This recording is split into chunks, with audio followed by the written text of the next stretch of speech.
In almost all of history, the vast majority of people understood the view from the bottom due to their own life circumstances. Most of the people who have ever lived on this planet have been oppressed and poor, but their history was seldom written about except maybe in the Bible.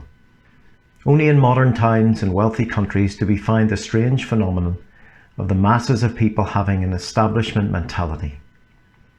This relatively new thing called the middle class gives many of us just enough comfort not to have to feel the pinch or worry about injustice for ourselves. Only by solidarity with other people's suffering can comfortable people be converted. Otherwise, they are disconnected from the cross, of the world, of others, of Jesus, and finally of their own necessary participation in the great mystery of dying and rising.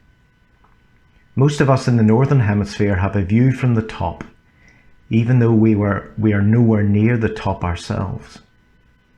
The mass of people can normally be bought off by giving them just enough bread and circuses, as the Romans said.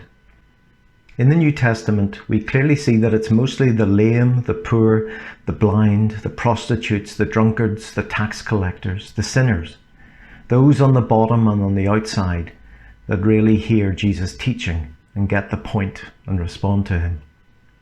It's the leaders and insiders who crucify him. After Jesus' death, the first Christians are largely underground. They are the persecuted ones, meeting in secrecy in the catacombs. You could say that at that time we were largely a church of the poor and for the poor. The turning point at which the church moved from the bottom to the top is the year 313, when Emperor Constantine thinks he's doing us a great favour by beginning to make Christianity the established religion of the Holy Roman Empire. That's how the Apostolic Church became Roman Catholicism. We got all linked up with the imperial worldviews, and our perspective changed from the view from the bottom and powerlessness to the view from the top, where we were now the ultimate insiders. And it was the emperors who convened and controlled most of the early councils of the church. And sadly, most didn't see a problem with that, and still many don't these days. It's only in some form of actual solidarity with the outsiders, with the sinners, with the little ones, that we fully get the message of the gospel. It is only then that we understand our own poor soul and its own neediness. Abide with me, fast falls the eventide. The darkness deepens, Lord, with me abide. When other helpers fail and comforts flee, help of the helpless, oh, abide with me. Swift to its close ebbs out life's little day. Earth's joys grow dim, its glories pass away. Change and decay in all around I see. O thou who changest not, abide with me.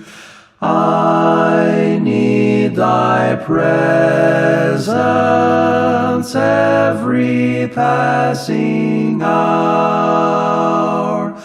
What but thy grace can foil the tempter's power? Who like thyself my guide and stay can be? Through sunshine, oh, abide with me. I fear no foe with thee at hand to bless.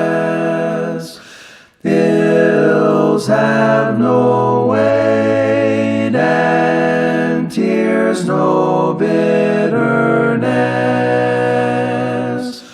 Where is death's sting? Where, grave, thy victory? I triumph still if thou abide with me. Hold thou thy cross before my closing eyes. Shine through the gloom and point me to the skies. Heaven's morning breaks and earth's faint shadows flee. In life, in death, O Lord, abide with me.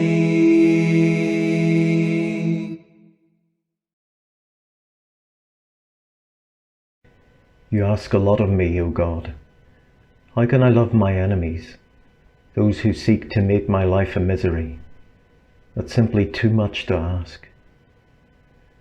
But when Jesus was on the cross, he forgave those who had put him there. Can you help me to forgive others? Is that what you mean, O God, when you tell us to love our enemies?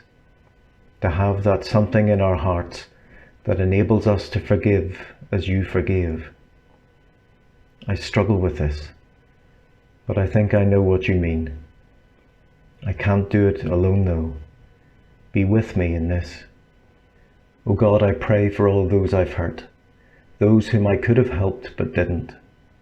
There are those in the world that I don't know who have been wronged by my inaction rather than what I've done. I pray that you will take your love where my neglect prevented my love from going. Reach out to all who need love and to all who need forgiveness. In the name of all that is good and holy. Amen.